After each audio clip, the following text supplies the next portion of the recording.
a message that people tune out. We wanted to get people's attention. We wanted to get the attention of parents and grandparents, caregivers, aunts and uncles. It's watching your kids around water, and if you don't, this is what happens, and it's not a pleasant thing. Children are drawn to water. They are like magnets to it. They see way past a pool fence. 1 out of 4 drownings is going to revolve around a pool fence. There can be pool fences that are in disrepair, that the fencing's broken down or the gate isn't working properly. Khan says you should constantly make sure your pool fence is secure. We've had this one repaired a couple of times because it's gotten off its hinge or its weight distribution wasn't working, so it didn't close all the way. So you just have to make sure that when you're not in the pool that everything's closed off and not accessible for the kids. And when you are in the pool, just don't take your eyes off them. So many people feel that when they have a pool fence that's it, everything's okay and their child is going to be safe. But that's absolutely not the case. It's a false sense of security. You can see that. It's the last line of defense. It has to be properly installed to code. There's a few things to think about, and it needs to be working properly to keep those children out of the swimming pool area. So let's look at your pool fence and see if this is actually going to work to keep children out. What we did with this fence is put in a magnet lock with a self-closing, self-latching gate. The fence is 5 feet high. It's spaced appropriately so it's non-climbable. And if you pull up on the magnet lock, you can see it opens, shuts, and it grabs, and it has a locking mechanism so that you can lock it in place. And that's what we're talking about. 3, 4-year-old probably couldn't open this, but if you lock it, you're guaranteed to know that they can't get inside.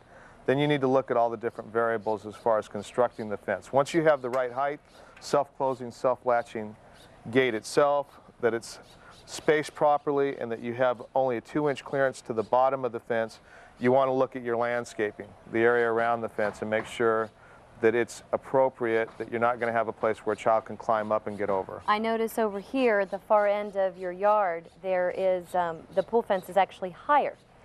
Part of what we had with the landscape was a flower bed to the rear here, and if you look at the level of the fence, we wanted to elevate it so it was still a challenge.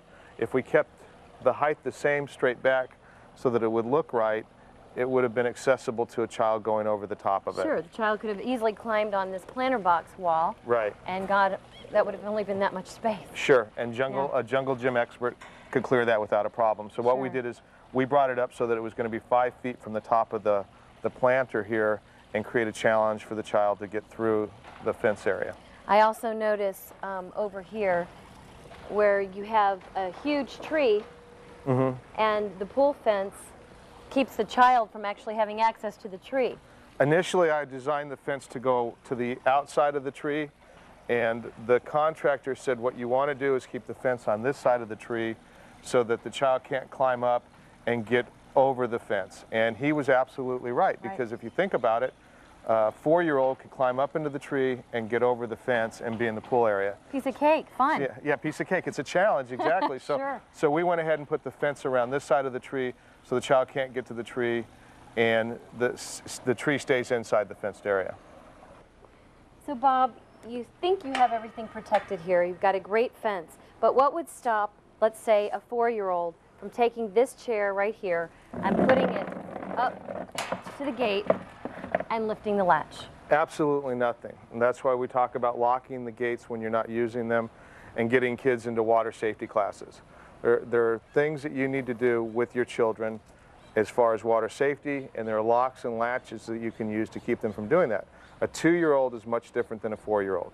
And they're watching you. They're able to know that if you pull up on this latch and pull out, you can open this gate. Safety experts advise you to be very candid about the dangers of a swimming pool. Let them know your concerns. And most importantly, get them involved in water safety classes at a very early age. Have a great fall. 1, 2, 3. Swim classes are offered to children as young as 6 months. For Alex Hodges of Phoenix, water classes are one part of the whole picture of water safety for her 20-month-old son, Bryce. We have a pool, and he loves the water. He's always loved the water since he was a baby.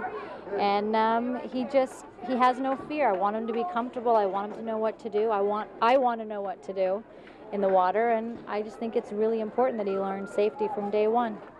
And if you're ever in trouble, you can call for help. To be safe is to stay focused.